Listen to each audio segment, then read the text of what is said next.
The film you're about to see has no characters, it has no people. It is a film to describe to you and explain visually the effect of cymatic frequencies on texture, structure, water, oil. Sound is the basis of form and shape. In the beginning was the Word, and the Word was God. We are told that this is how the worlds began and how creation took shape. Please watch carefully.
As we reach another key threshold resonance, this entire pattern will morph into a beautifully and more complex pattern of itself, again and again.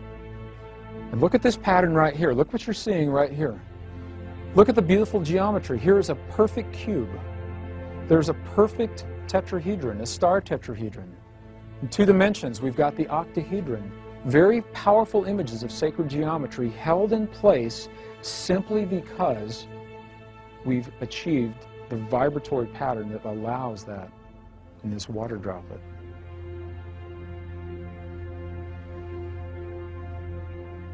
And as the vibration increases, these patterns will become more and more complex. You can see the pulse from where you are. Can you see the pulse actually in the water?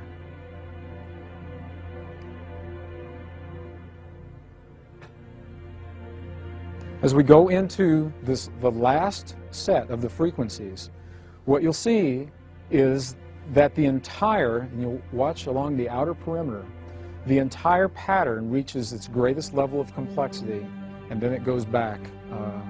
As the frequencies drop, it goes back to what it was, the concentric circles. This next series of photographs are the work of Japanese researcher Mr. Masaru Emoto from his book, The Message from Water. Mr. Emoto's work provides factual evidence that human vibrational energy, thoughts, words, ideas, and music affect the molecular structure of water. Please remember that water comprises over 70% of a mature human body and covers the same amount on our planet. Water is the very source of all life. This photo shows the beautifully formed geometric design of the Yushi Spring water. This next photo is from the Shimanto River, the last clean spring in Japan. Notice the extraordinary geometric forms. The fact that the molecular structure of water can be affected by our consciousness, our intent, and our sounds is extremely important. This photo is from the Mount Cook Glacier in New Zealand.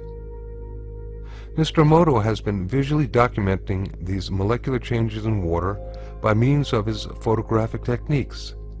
He freezes droplets of water, then examines them under a dark field microscope that has photographic capabilities.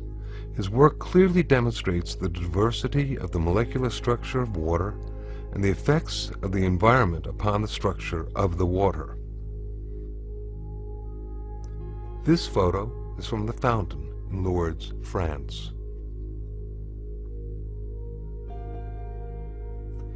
This photo is from contaminated water from the Yodo River in Japan.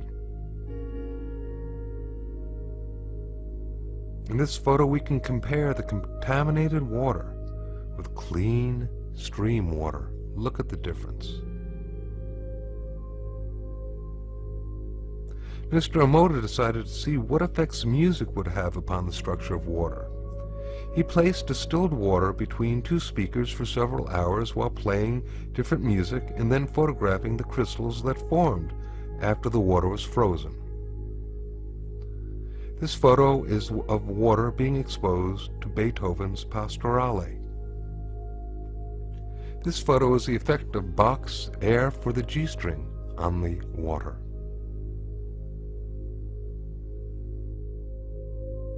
This photo is water exposed to Chopin's Farewell Song. This next photo is water being exposed and affected to music that was designed for healing.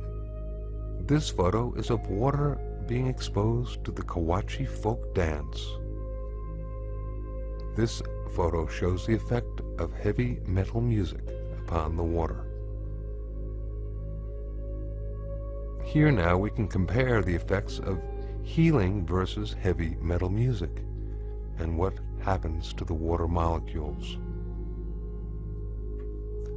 Mr. Emoto decided to see how thoughts and words affected the formation of untreated distilled water crystals by typing words onto paper and then taping this paper onto glass bottles overnight. This photo shows the effects of the words, "Thank you." This next photo shows the effects of the words, "Love and Appreciation." This photo shows the effects of the words, "You make me sick, I will kill you."